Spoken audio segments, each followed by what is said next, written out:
Hello friends, मैं नियमित प्रशांत। Last session में हम पढ़ रहे थे ऑब्जेक्टिव ऑफ मॉनेटरी पॉलिसी।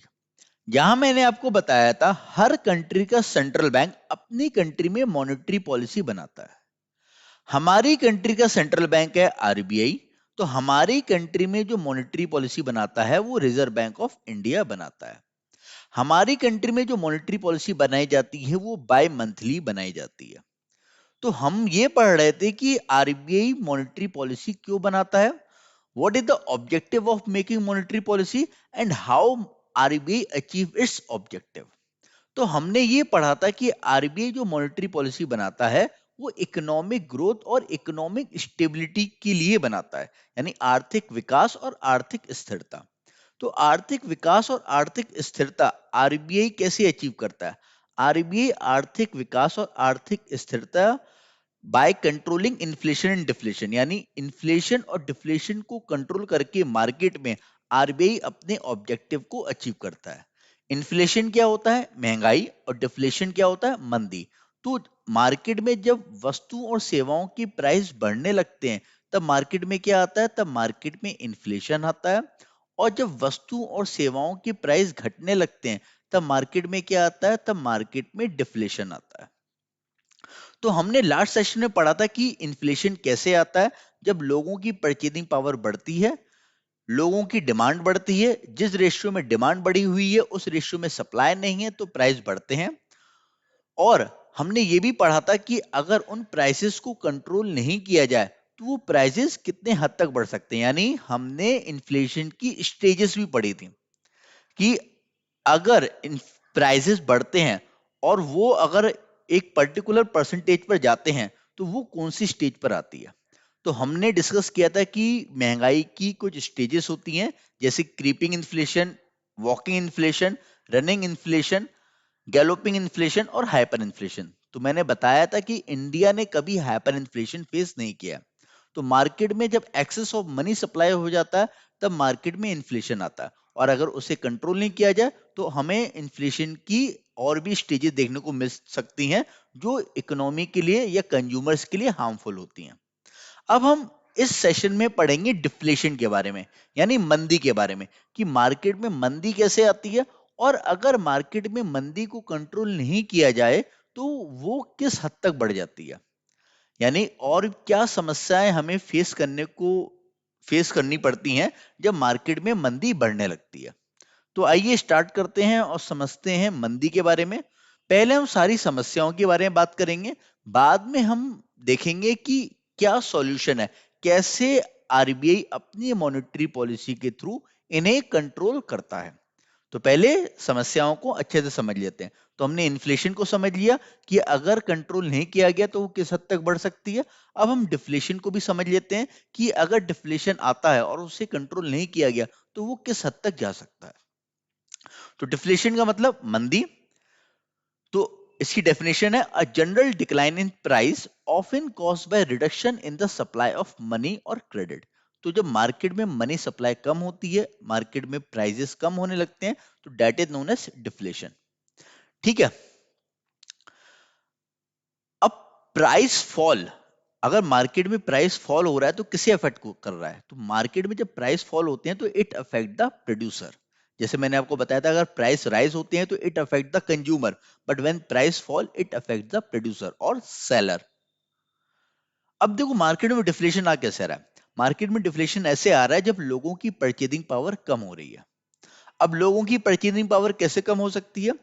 जैसे लोगों को लोन कम मिले या जो ब्याज दरें हैं। देखो मैंने आपको बताया था कि मार्केट में जो मनी सप्लाई हो रहा है दो तरीके से हो रहा है, या तो आपकी जॉब्स के थ्रू मार्केट में मनी सप्लाई हो रहा है या लोन के थ्रू। अब यहाँ पे क्या हो रहा है, मान लो जॉब आपकी चली गई, आप क्या हो गए? अनएम्प्लॉयड हो गए। मान के चलते हैं कि कोविड 19 की वजह से बहुत सारे लोग बेरोजगार हो गए, और लोन की जो दरें हैं वो भी बढ़ी हुई हैं, तो लोग लोन भी अफोर्ड नहीं कर पा रहे हैं। तो मार्केट में मनी सप्लाई क्या हुआ? कम हुआ। तो मनी सप्लाई की ये कारण होते हैं कम होने के। तो परचेजिंग पावर लोगों की कम हुई। जब मनी सप्लाई कम हुआ तो लोगों की परचेजिंग पावर कम हुई।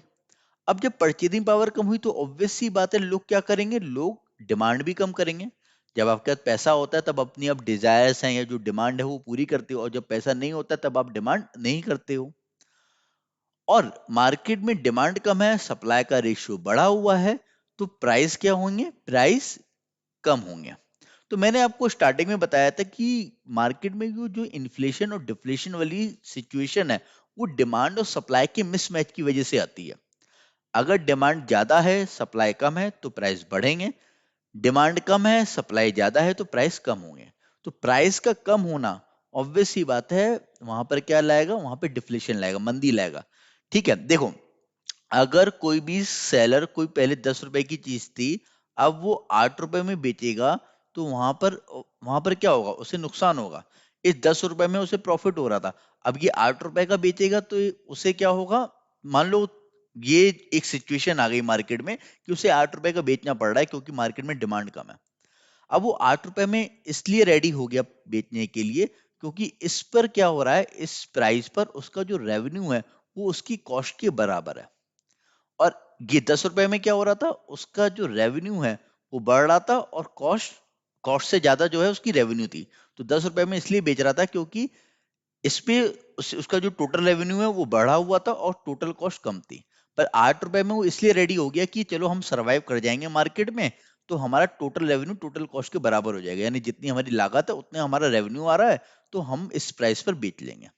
बट अगर उसे 8 से 7 रुपए करनी पड़े, तो इस प्राइस पे वो नहीं बेच पाएगा, क्योंकि इस प्राइस पर क्या होगा? इस प्राइस पे उसका टोटल रेवेन्यू कम हो जाएगा और टोटल कॉस्ट बढ़ जाएगी। तो जब ऐसा प्राइस आ जाए जब उसकी टोटल कॉस्ट बढ़ जाए और टोटल रेवेन्यू कम हो जाए, तो ऑब्वियस सी बात है कि ये ऐसा पॉइंट होता है जहां पर जो प्रोड्यूसर है या सेलर है वो अपनी फर्म को क्या कर देते? बंद कर देते, शट डाउन। तो प्राइस कम होने का कॉन्सिक्वेंसेस क्या हमें देखने को मिला? कॉन्सिक्वेंस हमें ये देखने को मिला कि वो फर्म ही शट डाउन हो गई। फर्म शट डाउन हो गई तो ऑब्वियस सी बात है कि पहले की जीडीपी में कंट्रीब्यूट कर रही होगी, अब जीडीपी में कंट्रीब्यूट नहीं करेगी, तो जीडीपी भी क्या होगी? फॉल डाउन होगी। और ये पहले बहुत सारे लोगों को रोजगार प्रोवाइड कर रहा होगा, अब जब फर्म बंद करेगा तो इसकी कंपनी से लोग निकाल दिए जाएंगे, तो वहां पे अनएम्प्लॉयमेंट भी बढ़ेगा। तो डिफ्लेशन काफी ज्यादा हार्मफुल होता है। अब देख रहे हो कंट्री की जीडीपी भी यानी ग्रोथ भी कम हो रही है और अनएम्प्लॉयमेंट भी बढ़ रहा है। क्लियर है? और एक चीज और, ये चीज हमेशा पॉइंट नोट डाउन रखिएगा कि जो जीडीपी होती है it is always inversely proportional to unemployment. अगर कंट्री की जीडीपी बढ़ेगी तो अनएम्प्लॉयमेंट कम होगा, जीडीपी कम होगी तो अनएम्प्लॉयमेंट बढ़ेगा। क्लियर है? आइए और समझते हैं। अब अगर यहां पर क्या हुआ? डिफ्लेशन को कंट्रोल नहीं किया गया, जीडीपी बढ़ती चली गई, अनएम्प्लॉयमेंट कम हुआ, तो और इसके क्या इफेक्ट देखने को मिल सकते हैं? देखिए, देखो, जीडीपी तो कम होगी ही होगी अगर डिफ्लेशन आएगा, अनएम्प्लॉयमेंट बढ़ेगा, इकोनॉमी स्लो डाउन होगी। साथ ही साथ अब यहाँ पे मेन पॉइंट ये आया कि और क्या दूसरी स्टेज आ गई, यानी डिफ्लेशन के बाद जो अगली स्टेज है फॉल डाउन की, वो है रिसेशन। आपने ये वर्ड कई बार सुना होगा, रिसेशन। अभी करंट में अगर हम बात करें कोविड-19 के बाद, हमें रिसेशन देखने को मिला अपनी इकोनॉमी में। जब जहां पर हमने ये देखा कि पहले क्वार्टर में, भारत की इकोनॉमी के पहले क्वार्टर में जो ग्रोथ थी वो नेगेटिव में थी और दूसरे क्वार्टर में भी नेगेटिव में थी। अब आप डेफिनेशन पढ़िएगा, डेफिनेशन देखिए, डेफिनेशन क्या लिखा है? If there is continuously increase in unemployment and fall in GDP for more than 2 quarter, 2 quarter मतलब एक क्वार्टर 3 महीने का होता है, 2 क्वार्टर 6 महीने, तो 2 क्वार्टर तक से ज्यादा अगर भारत में जीडीपी गिरने लगे और अनएम्प्लॉयमेंट बढ़ने लगे, अनएम्प्लॉयमेंट बढ़ा ही है, बहुत लोग जो रोजगार थे वो लोग, उनका कोविड-19 की वजह से रोजगार चला गया और बहुत सारे लोग बेरोजगार हो गए। तो वहां पर क्या हुआ? जब कंटिन्यूअसली ये सिचुएशन बनी रही, तो वहां पर क्या आ गया? वहां पर आ गया रिसेशन। तो this is the definition which is given by IMF, international monetary fund ने ये डेफिनेशन दी है कि रिसेशन कब आता है मार्केट में? जब जीडीपी गिर रही हो और अनएम्प्लॉयमेंट बढ़ रहा हो continuously for more than 2 quarter. तो अगर आपसे कभी ये क्वेश्चन रिसेशन वाला पूछ लिया जाए इंटरव्यू में भी, क्योंकि सिनेरियो चल रहे हैं मार्केट में, और करंट सिनेरियो पर ही आपसे पूछा जा सकता है कि हम रिसेशन को कैसे डिफाइन करेंगे, तो आप इस तरीके से इसको डिफाइन कर सकते हैं। और it is the correct definition which is given by IMF, international monetary fund. अगर अब देखो, अब रिसेशन हमने समझ लिया कि रिसेशन चल रहा है, अगर रिसेशन भी कंट्रोल नहीं हुआ, then the next stage of downfall is depression. तो डिफ्लेशन के बाद जो अगली स्टेज आई वो रिसेशन आई, एंड रिसेशन के बाद जो, अगर रिसेशन भी कंट्रोल नहीं हुआ, अगर डाउनफॉल में रिसेशन भी कंट्रोल नहीं हुआ तो वहां पर क्या आएगा, वहां पर आएगा डिप्रेशन। क्लियर? अब डिप्रेशन को हम कैसे डिफाइन करेंगे? देखिए, डिप्रेशन की हम डेफिनेशन देखते हैं।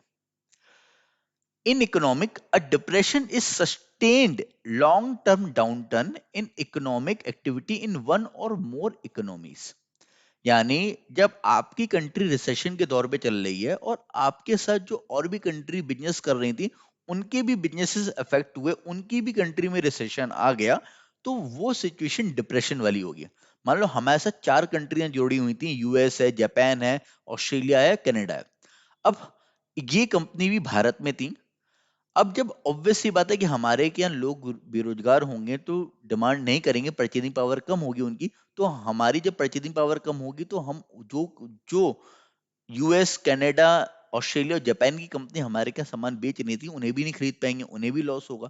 तो हमारे परचेजिंग पावर कम होने से, हमारे क्या रिसेशन आने से उनकी इकोनॉमी पर भी इफेक्ट पड़ेगा। तो जब एक और एक से ज्यादा इकोनॉमी पर, आपकी इकोनॉमी के साथ साथ और भी कंट्री की इकोनॉमी में रिसेशन आ जाए, यानी हम तो डूबे ही डूबे, साथ में उन्हें भी ले डूबे, तो that is known as depression.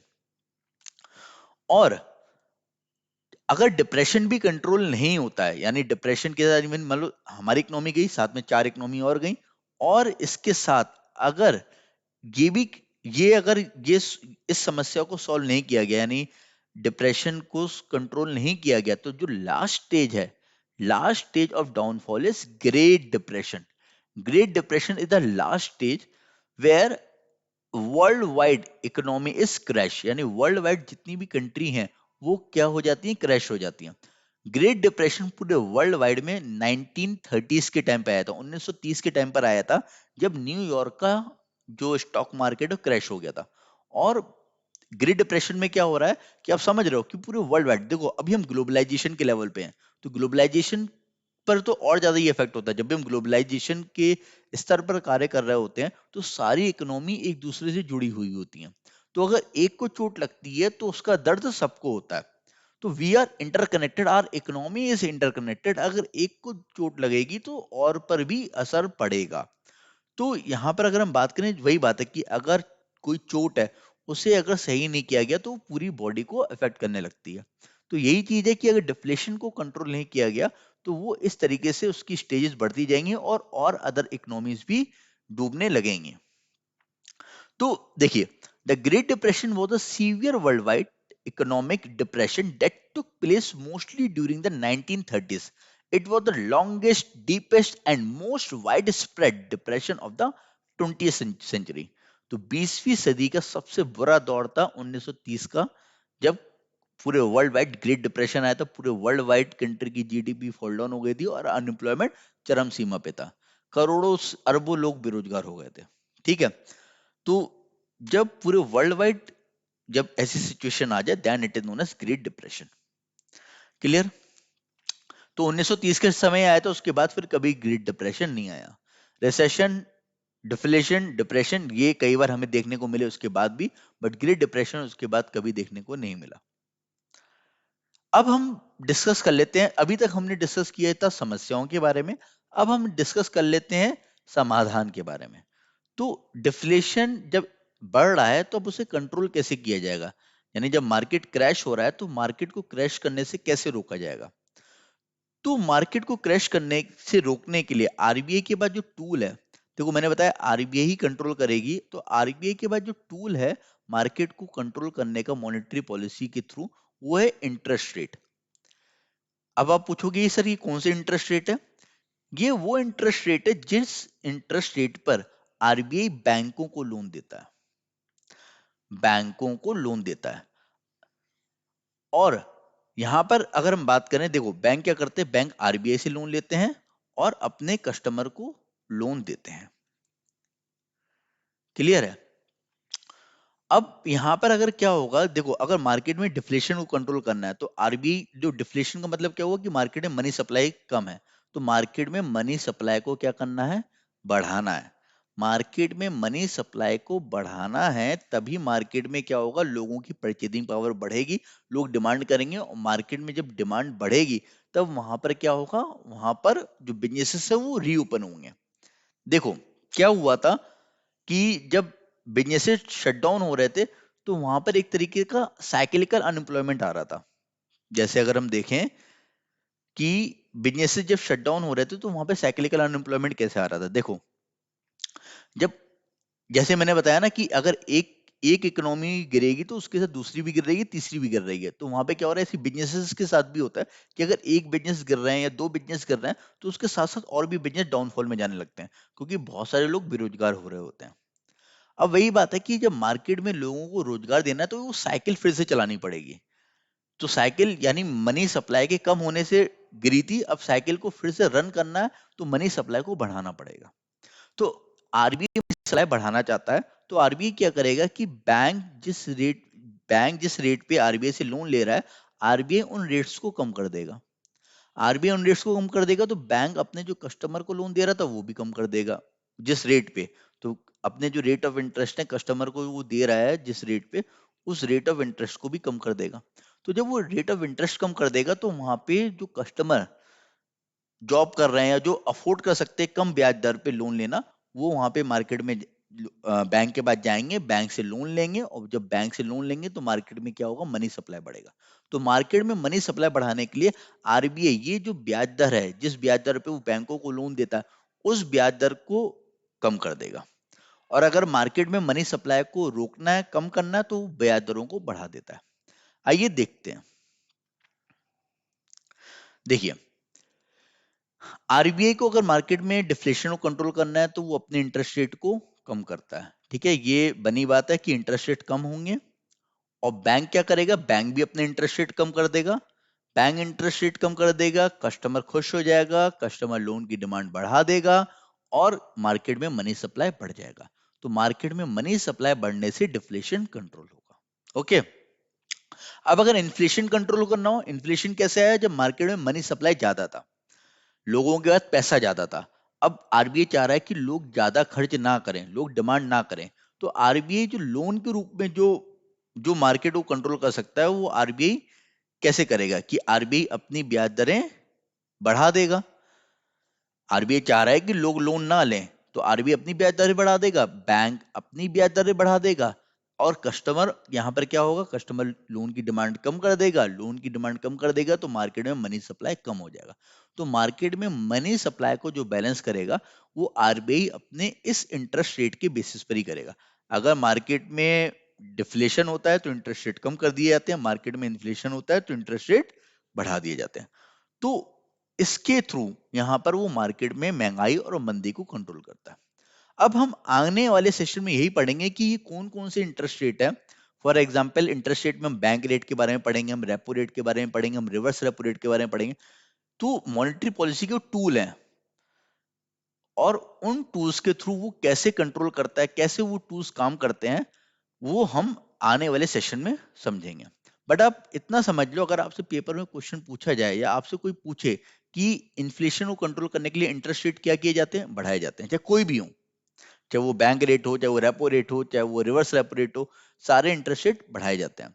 ठीक है, और अगर डिफ्लेशन को कंट्रोल करना होता है तो इंटरेस्ट रेट कम किए जाते हैं। तो ये एक की पॉइंट होता है जहां से मार्केट में मनी सप्लाई कंट्रोल करता है आरबीआई।